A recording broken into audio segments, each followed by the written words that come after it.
Olá, meus irmãos! Hoje, dia 13 de maio, dia de Nossa Senhora do Rosário de Fátima. Pedimos a intercessão dela hoje sobre todos nós. Que Maria, Mãe Santíssima, apresente a Jesus a cada um de nós. E também as intenções que cada um de nós hoje trazemos no coração. E com a graça de Deus, eu estou aqui para fazer a partilha da palavra. Sejam todos bem-vindos ao canal Vida em Cristo. E se colocamos também na presença do Senhor, e assim nós já pedimos que a Santíssima Trindade, Pai, Filho e Espírito Santo, já vai nos abençoando. A liturgia da igreja traz para nós hoje, no Evangelho de São João, estamos aí caminhando com aquele discurso de Jesus, o bom pastor, que começamos ontem no capítulo 10 de São João, e hoje a gente vai estar fazendo a reflexão do versículo 22 até o 30, e nesse discurso de Jesus, do bom pastor, ele continua mostrando para os judeus que não acreditavam que ele era o Messias. Mesmo diante de todas aquelas provas que Jesus já tinha feito, os milagres, mesmo assim eles não acreditavam. Então, como vai estar aqui para nós no Evangelho, celebrava a festa da dedicação no templo, mas que festa que era essa? Para nós bem compreender esse Evangelho, vamos ver alguns pontos que nos vai explicar sobre essa festa. No ano 165 a.C., Judas Macabeu conseguiu derrotar aquele rei ímpio Antíoco Pífer IV. Era um grego e tinha dominado Jerusalém. Tinha imposto para os judeus o paganismo, inclusive profanou o templo de Jerusalém, colocando dentro do templo de Jerusalém uma estátua dos deuses pagãos como Zeus. E para os romanos era o deus Júpiter. Isso era uma verdadeira profanação para o templo de Israel. Então Judas Macabeu conseguiu libertar Israel deles, e ele fez uma reivindicação do templo de Jerusalém. Então eles tinham esse costume de celebrar todo o ano 25 do ano do mês de Calacéus. Este era o mês dos judeus, que para nós daqui pode cair mais ou menos no mês de novembro ou mês de dezembro, porque para Israel já era frio nessa época. Então os judeus, eles celebravam durante 7 dias essa festa. Só que aqui a gente encontra uma coisa assim bem interessante, engraçado, porque para os judeus o livro dos Macabeus não era considerado canônico da Bíblia deles, não era considerado. Mas eles realizavam essa festa que está no livro dos Macabeus. Só que para nós hoje, o livro de Macabeus, ele é canônico, é inspirado pelo Espírito Santo. Então, esse evangelho, ele vai nos dizer que era inverno. E Jesus estava passeando ali no templo, no pórtico de Salomão. Era um grande pórtico que havia no grande pátio do templo. E os judeus os rodeavam Jesus e disse: até quando nos deixará em dúvida?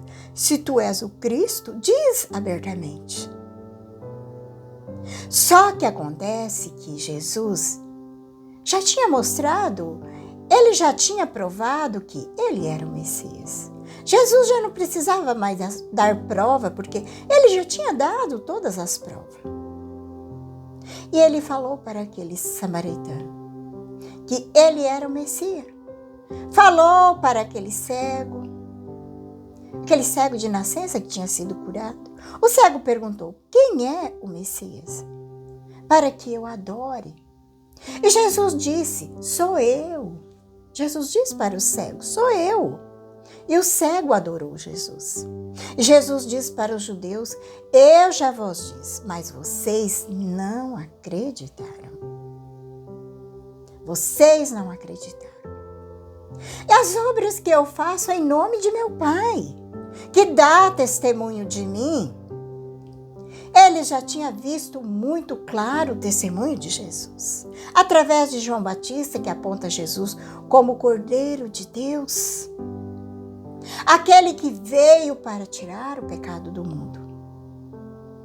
Através do batismo, o próprio Pai falou: este é meu Filho amado, em quem eu coloco toda a minha afeição. E muitos que estavam ali ouviram essa voz do Pai vinda do céu. Mas aquele povo continuava de coração endurecido. Aquele povo não tinha fé.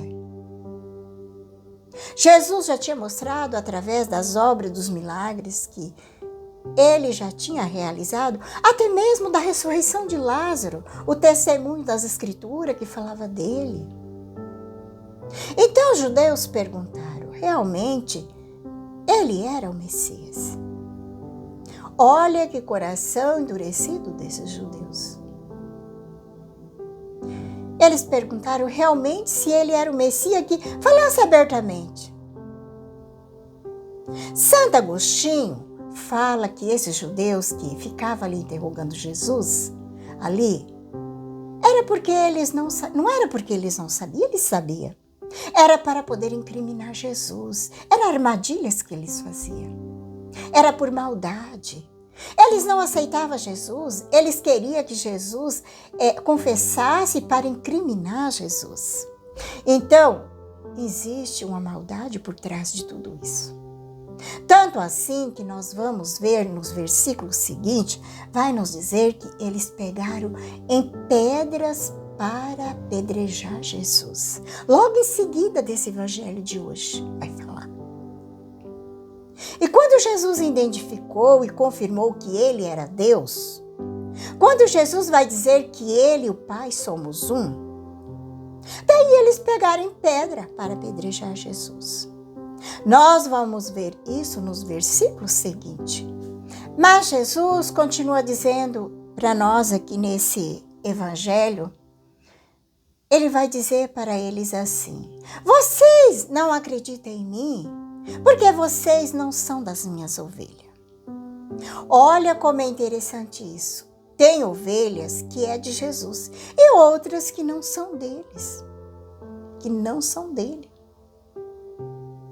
A gente ouve falar de alguns movimentos satânicos que hoje existe, que acontece no mundo, acontece também aqui no Brasil, esses movimentos satânicos. Infelizmente já acontece. Então é por isso que Jesus vai dizer: tem muitas ovelhas que não são das minhas, porque as minhas ovelhas escutam a minha voz. É claro que quem é de Jesus escuta a voz de Jesus, medita o Evangelho, se alimenta do corpo e o sangue de Cristo, nas santas missas. E Jesus continua dizendo: eu o conheço e elas me seguem.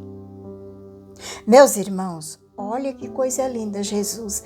Ele conhece cada um de nós. Ele conhece cada ovelhinha que é sua. Às vezes a gente pensa que Jesus está longe, que não se preocupa com a nossa vida, que não se preocupa com o nosso trabalho, com as nossas doenças, com as nossas situações difíceis, com as dificuldades que nós enfrentamos no nosso dia a dia.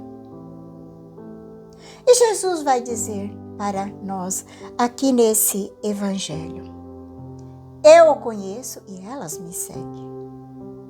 Jesus, ele conhece cada um daqueles que são seus. Por isso que a gente pode conversar com Jesus com intimidade. Ele disse: vos dou a vida eterna. Ele nos dá a vida eterna. E elas jamais se perderão. Aqui nesse evangelho, a gente vai ver que Deus, ele não prometeu que a gente não iria passar por sofrimento. Não prometeu. Aqui nessa vida, que a gente não passaria por dificuldade e sofrimento. Mas o que ele prometeu para a gente é a vida eterna. É como o salmista vai dizer lá no Salmo 33, no versículo 20. São muitas provações do justo, mas de todas livra o Senhor. São Tomás de Aquino, ele falava da graça de Deus que é dada a nós. Ele faz uma comparação muito interessante. Deus, ele nos dá graça, mas nós temos que corresponder com essa graça. Para nós termos a graça da perseverança e chegar à vida eterna. Precisamos de colaborar. Nós temos que corresponder com a graça de Deus. A graça que Deus nos dá. São Tomás, ele faz essa seguinte comparação. Eu acho muito interessante essa comparação que São Tomás faz. Ele diz que o sol, ele está sempre a brilhar.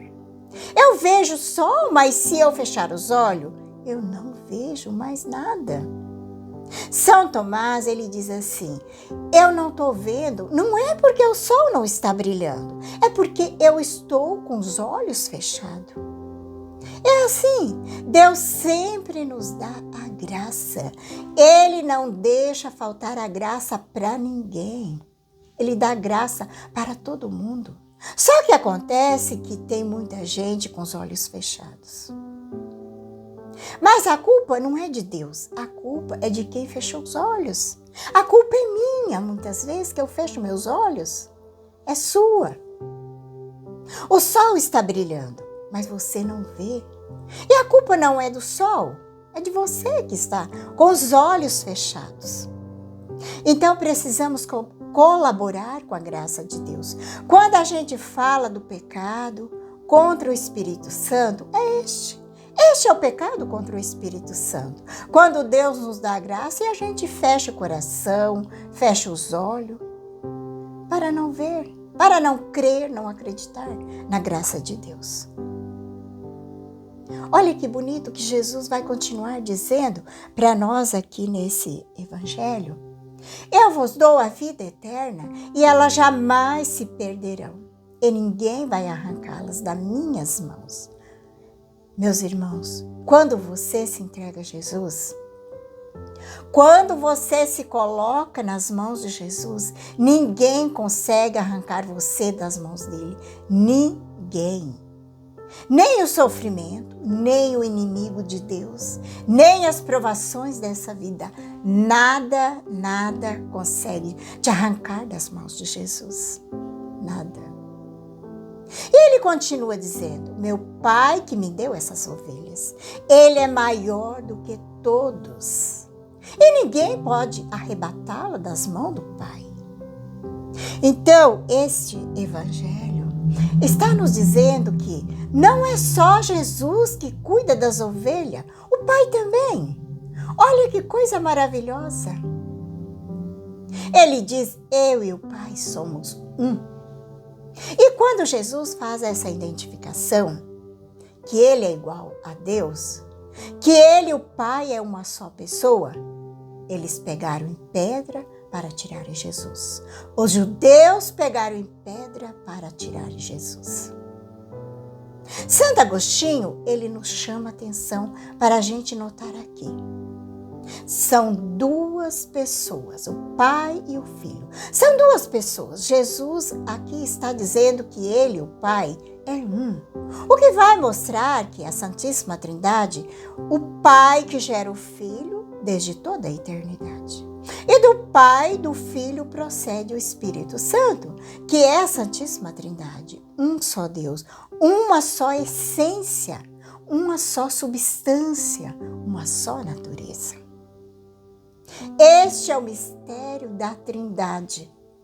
São três pessoas distintas. Pai não é o Filho e não é o Espírito Santo. O Filho não é o Pai e não é o Espírito Santo. É claro que esse mistério a gente não consegue compreender.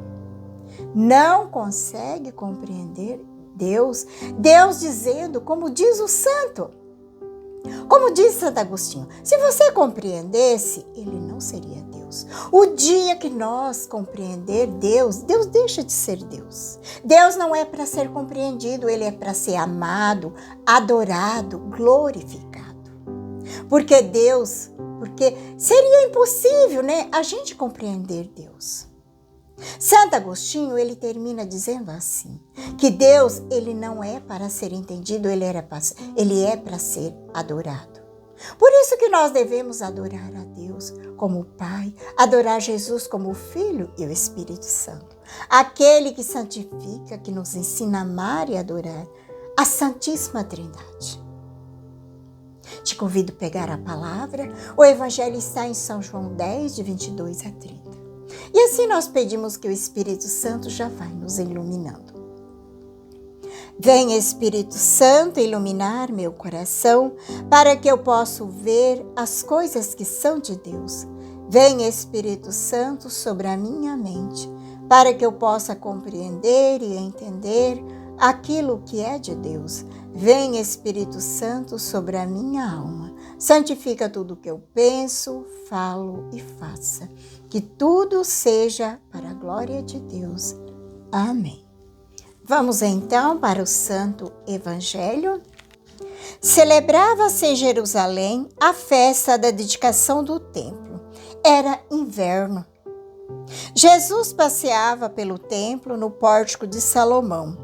Os judeus rodeavam e disseram: até quando nos deixará em dúvida? Se tu és o Messias, dizei-nos abertamente. Jesus respondeu: já vos disse, mas não acrediteis.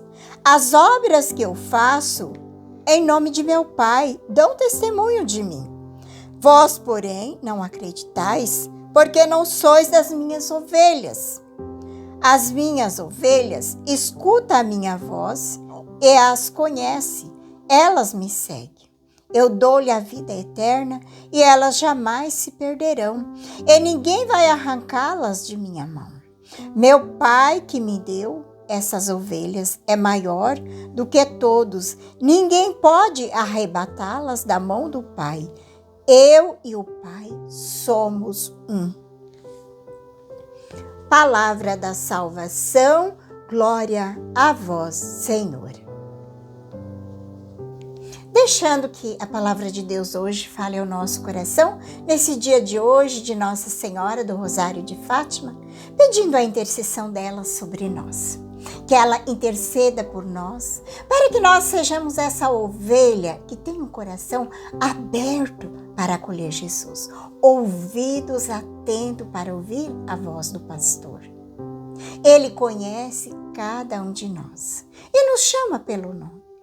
Que Ele nos envie pelos caminhos mais seguros, que é o caminho da fé, o caminho da esperança e da caridade e da confiança. E que nós sejamos comprometidos com Jesus, o nosso bom pastor, comprometido com seus ensinamentos. Jesus, com o Pai e o Espírito Santo, interceda por cada um de nós nesse dia de hoje. Que nós possamos caminhar iluminado e conduzido através da nossa Mãe Santíssima. Que Nossa Senhora do Rosário de Fátima cobre cada um de nós com seu manto sagrado, nos guarde e nos proteja nesse dia de hoje. Que a paz de Jesus, com o amor da Virgem Maria do Rosário de Fátima, esteja com cada um de nós. E que Deus Todo-Poderoso nos abençoe, em nome do Pai, do Filho e do Espírito Santo. Amém.